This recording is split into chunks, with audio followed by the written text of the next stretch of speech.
আমাদের দেশে জিলহজের প্রথম দশকের আগমনী বার্তা আমরা পাই কোরবানির পশু কেনাবেচার হাট দেখে কিংবা গরু ছাগলের আনাগোনা দেখি। জিলহজের প্রথম দশকে গরু ছাগলের আনাগোনা ছাড়া আর তেমন কোনো আমল বা নেকামল আমাদের চোখে সচরাচর ধরা পড়ে না। অথচ এই দশক হলো নেকামল এবং ইবাদতের দশক। এই 10টি দিন হলো রমজানের পর ইবাদতের সবচেয়ে বড় ইবাদতের মৌসুম এবং সিজন।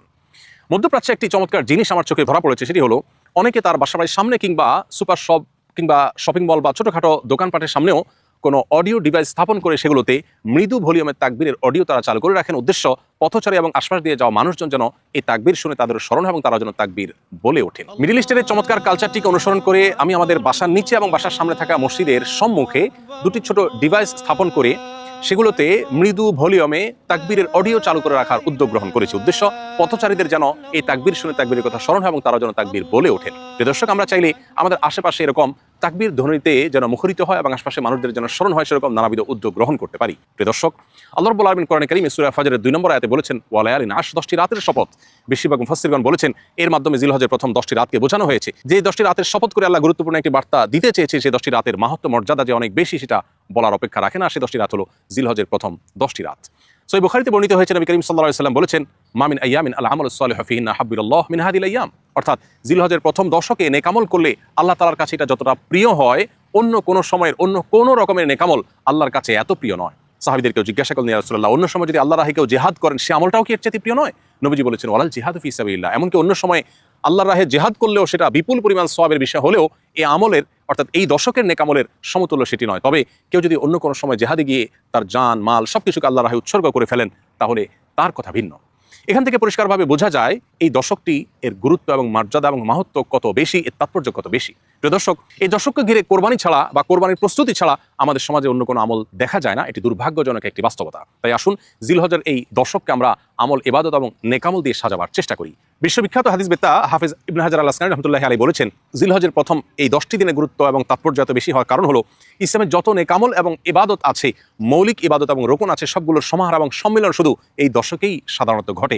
এই দশকেই রয়েছে ইসলামের সমস্ত মৌলিক ইবাদতের নজির বা দৃষ্টান্ত। ঈমান সারা বছর জুড়ে আমাদের রাখতে হয়, এই দশকেও থাকতে হয়। ঠিক একইভাবে 5 ওয়াক্ত সালাত অন্য সময় আছে, এই দশকেও আছে। যাকাত অন্য সময়ে আদায় করা যায়, এই দশকেও আদায় করা যায়।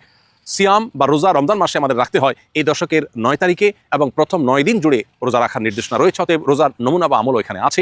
কোরবানি তো এই দশকেই শুধু করা যায়, অন্য সময় চাইলেও করা যায় না। আর হজ এই দশককে ঘিরেই মূলত হজের ইবাদত গড়ে উঠেছে বা হজের ইবাদত সম্পাদন করতে হয়।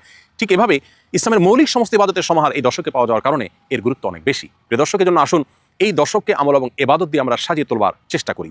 জিলহজের প্রথম দশক উপলক্ষে একজন ইমানদারের যে সমস্ত করণীয় হতে পারে তার মধ্যে সর্বপ্রথম হলো যত রকমের নেকামল এবং ভালো কাজ হতে পারে, ইবাদত হতে পারে, আল্লাহর সন্তুষ্টির কারণ হতে পারে, এই সবগুলো দিয়ে এই দশকের দিন এবং রাতকে আমরা সাধ্য অনুযায়ী সাজিয়ে তোলার চেষ্টা করি। কারণ এই দশকের নেকামল আল্লাহর কাছে সারা বছরের যে কোনো সময়ের যে কোনো নেকামলের চাইতে প্রিয়।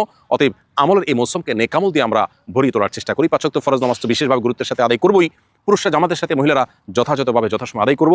এর বাইরে নফল রোজা, নফল ইবাদত এবং অন্য সমস্ত নেকামল দিয়ে আমরা সাজাবার চেষ্টা করব। দ্বিতীয়ত, পাপ এবং গুনাহের কাজ সারা বছর জুড়েই একজন ইমানদারের জন্য ক্ষতিকর, ধ্বংসাত্মক। এই দশকে ইবাদত এবং নেকামলের মৌসুম হওয়ার কারণে বিশেষভাবে পাপাচার থেকে বেঁচে থাকার আমরা চেষ্টা করব। তৃতীয়ত, এই দশক জুড়ে আমরা বেশি বেশি আল্লাহর জিকির এবং স্মরণ করবার চেষ্টা করব। কারণ সূরা হজের 28 নম্বর আয়াতে আল্লাহ তাআলা সেই নির্দেশনা আমাদেরকে দিয়েছেন। অতএব যতভাবে আল্লাহর জিকির হতে পারে, আল্লাহর স্মরণ হতে পারে, এই দশক জুড়ে সেটা আমরা আল্লাহর উদ্দেশ্যে নিবেদন করব। চতুর্থত, যাদেরকে আল্লাহ তাআলা তৌফিক দিয়েছেন তারা এই দশকে হজ করবো ইনশাআল্লাহ। 5 নম্বর হলো যাদেরকে আল্লাহ তৌফিক দিয়েছেন তারা এই দশকের 10ম দিনে অর্থাৎ কোরবানির দিন আমরা কোরবানি পেশ করবো আল্লাহর উদ্দেশ্যে। 6 নম্বর আমল হলো এই দশককে ঘিরে আমরা বেশি থেকে বেশি তাকবীর, তাহমিদ, তাহলিল অর্থাৎ আল্লাহু আকবার, লা ইলাহা ইল্লাল্লাহ, আল্লাহু আকবার ওয়ালিল্লাহিল হামদ বেশি বেশি আমরা পাঠ করব এবং উচ্চারণ করতে থাকবো।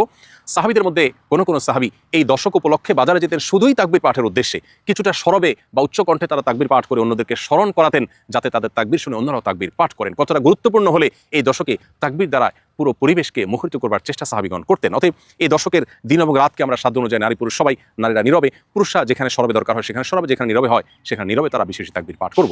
7 নম্বর আমল হলো এই তাকবীর অর্থাৎ আল্লাহু আকবার, লা ইলাহা ইল্লাল্লাহ, আল্লাহু আকবার ওয়ালিল্লাহিল হামদ। এটি জিলহজের 9 তারিখ বাদ ফজর থেকে নিয়ে জিলহজের 13 তারিখ আসর পর্যন্ত এই দিনগুলোর প্রত্যেক ফরজ নামাজের পর নারী পুরুষ সবাই যার যার অবস্থান থেকে একবার করে আমরা পাঠ করব।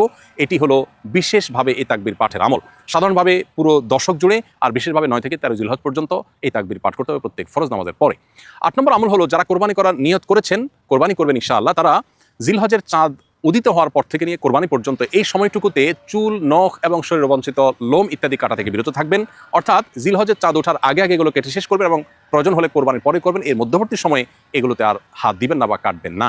9 নম্বর আমল হলো জিলহজের 9 তারিখে রোজা রাখা। পৃথিবীর বিভিন্ন প্রান্তে ছড়িয়ে ছিটিয়ে থাকা যে সমস্ত মুসলমানগণ আরাফায় যেতে পারেননি বা হজ করতে পারেননি, তারা জিলহজের 9 তারিখে যদি রোজা রাখেন, নবী করিম সাল্লাল্লাহু আলাইহি ওয়াসাল্লামের ভাষ্য অনুপাতে 1 বছর পূর্বের এবং 1 বছর অগ্রিম অর্থাৎ পরবর্তী 1 বছর যদি আল্লাহ তাকে বাঁচিয়ে রাখেন, তাহলে সেই বছরের গুনাহ অর্থাৎ সগীরা গুনাহগুলো আল্লাহ তাআলা মাফ করে দিবেন। এজন্য জিলহজের 9 তারিখে বিশেষভাবে নফল রোজা রাখা, এবং অনেক ওলামা ইকরাম বলেছেন জিলহজের 1 থেকে 9 তারিখ পর্যন্ত, যেহেতু আমলের দশক, অতএব এই 9 দিনই রোজা রাখাটা বিশেষভাবে নির্দেশিত যদি তৌফিক হয়। 10 নম্বর আমল হলো জিলহজের 10ম তারিখ অর্থাৎ ঈদুল আজহার দিনে সাধ্য অনুযায়ী ঈদুল আজহাকে ঘিরে যে সুন্নাহগুলো আছে সেই সুন্নাহগুলো বিশেষভাবে পালনের সচেষ্ট থাকা। প্রিয় দর্শক, জিলহজের প্রথম 10টি দিন ইবাদতের অত্যন্ত অবহেলিত অথচ কোরআন এবং হাদিসের দৃষ্টিতে অত্যন্ত তাৎপর্যপূর্ণ মৌসুম বা সিজন।